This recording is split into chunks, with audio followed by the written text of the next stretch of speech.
everybody and welcome to Ed's Boat, and as you can see, beautiful day. Now it has been raining constantly for days and days and days, feels like months, but it's only been a couple of weeks. But wow, it's been really miserable. Not too cold, but really miserable. But today, beautiful day. Now I've got some work to do on the boat and some inspections to do, but because it's such a nice day, I'm going to take the boat out, get away from this noise in the background. They're having the roads done in the marina, so I'm going to get into some peace and quiet, carry on, watch some boats go by and enjoy the day. So let's start the engine up and get going.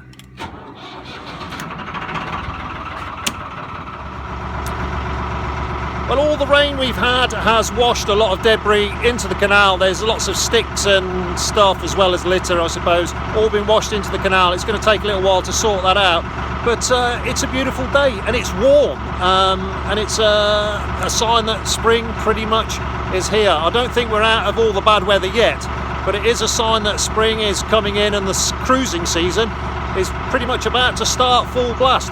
And I'm enjoying coming out today, even though it is for a little short trip, and I'm more up on the towpath, carrying on my work, just watch the day go by, you know, it's good. And really start thinking about where I'm going to go in the summer, what I'm going to visit, what I'm going to do, and more importantly, what state's the boat going to be in, how finished is it going to be. Well, it's not going to be finished, but most of it will be, well, a lot better than last year anyway, so looking forward to that. But I'm going to head on to the winding hole, turn around and then moor up and start work.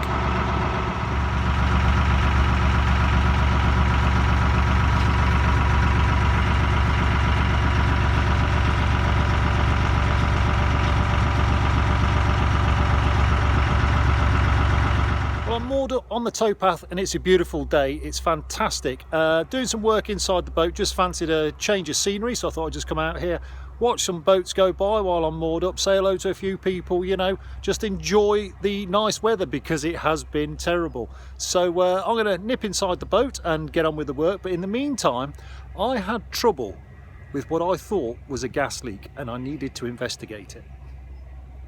And that is the culprit. That's my water boiler. Now the other day I walked past that and I thought I could smell gas, so I went and isolated it just there to investigate the problem.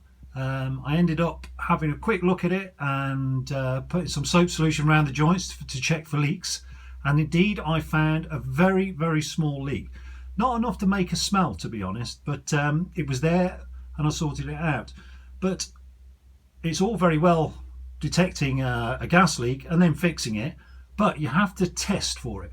So I needed to borrow some equipment and test for a gas leak. Okay, I have my manometer plugged in. I've done this because it's really awkward to film this and not shake too much, but I've got the hose plugged into my inspection point just there, and if I can reach into my pocket easily, which isn't going to be that easy to be honest, that's just got a small brass blanking plug in it which looks like that, and it is awkward to get out, so I had to use a little bit of sticky tape to touch the head of it just to get it out, because it only comes flush to the end.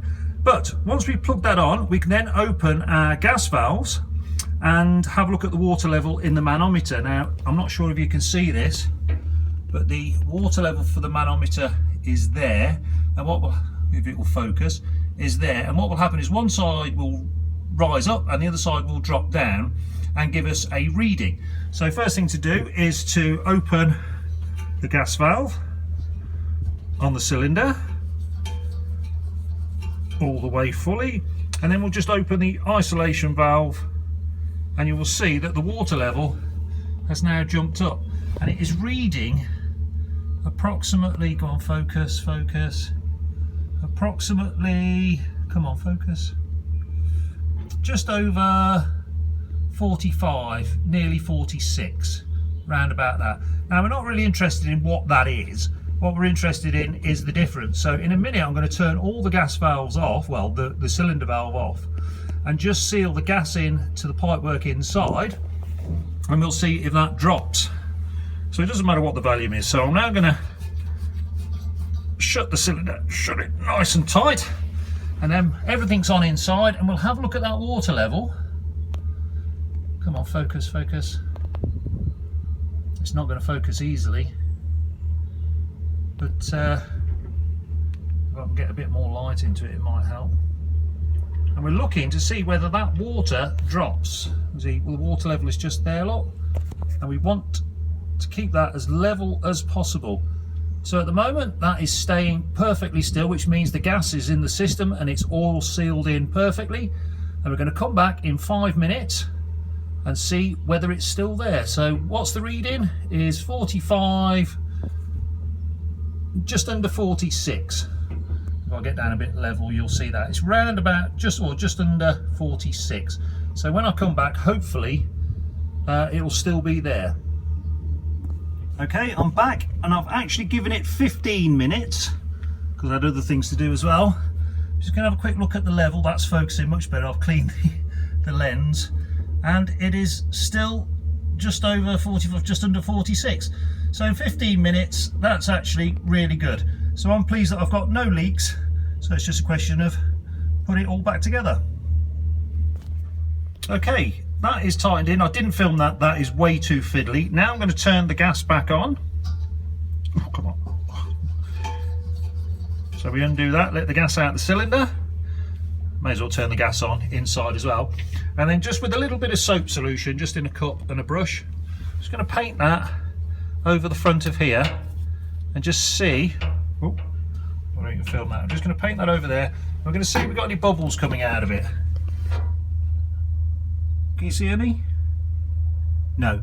So if that was leaking, there'd be bubbles coming out of that from the soap solution. Now, 1 or 2 people in the previous video commented that soap solution is not very conclusive for testing for gas leaks.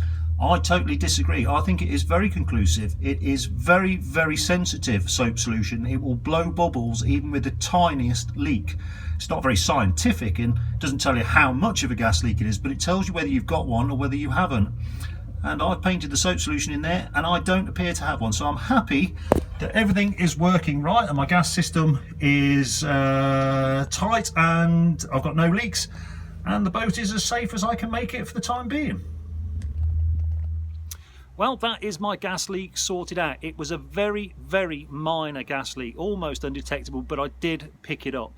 And the drop test, the leak check, backed up that it had been fixed properly, and I am happy with it. I did give it quite a long test. So, well, why did it happen in the first place? Well, I'm not really sure. The only thing I can think of is when you put a new installation in and you secure everything, everything is done properly. With the boat shuddering because of the engine and you bang it around a little bit, things sort of tend to move around and shake a bit. And if you've got a joint that is, you know, sound at one point, it can shake and shudder a bit and then maybe just leak a tiny bit. I don't know, maybe that's the result of it. But it always pays to check it out. If you've got any suspicions, get it checked out. So I'll be conducting regular gas checks for this, and I might install some sort of bubble checker so I can do ongoing tests with it. But I'm very, very happy that it's all okay and it's safe to go. Right, I've virtually finished today working on the boat and it's been beautiful out here. The traffic up and down the canal, it's been so busy today. I'm guessing people have been stuck because of all the rain. You get a nice day and now they're moving on to get diesel, water, empty toilets, all this sort of thing. So it's very, very busy. It's nice to see people and everybody's so cheerful today, all waving and, you know, asking questions and just generally interested in what I'm doing, and it's been brilliant. Really, really enjoyed it. Anyway, I need to look to where I'm going with the boat. The boat is coming along great. We'll cover a little bit more progress. I'm back in the shower room working now, and the boat, to be honest, is in good enough condition to go on the summer cruises, which is going to start very, very soon. But I'm not really sure where I'm going to go with my cruises this year. It's all going to be lots and lots of small ones rather than one bigger, you know, sort of voyage out into the middle of nowhere. I'm just going to go locally and hop round because of personal commitments. I'm tied to certain dates. I've got to be in certain places, which is not really practical for this at the moment. So if anybody got any suggestions for where I could sort of tour around and have a look at, as long as it's not too far, sort of Midlands based, I'd be interested in that. But I've got an idea where I'd like the first one to be anyway, so we'll do that. Right, I'm going to get tidied up and head back into the marina, but in the meantime, take care and I'll see you soon.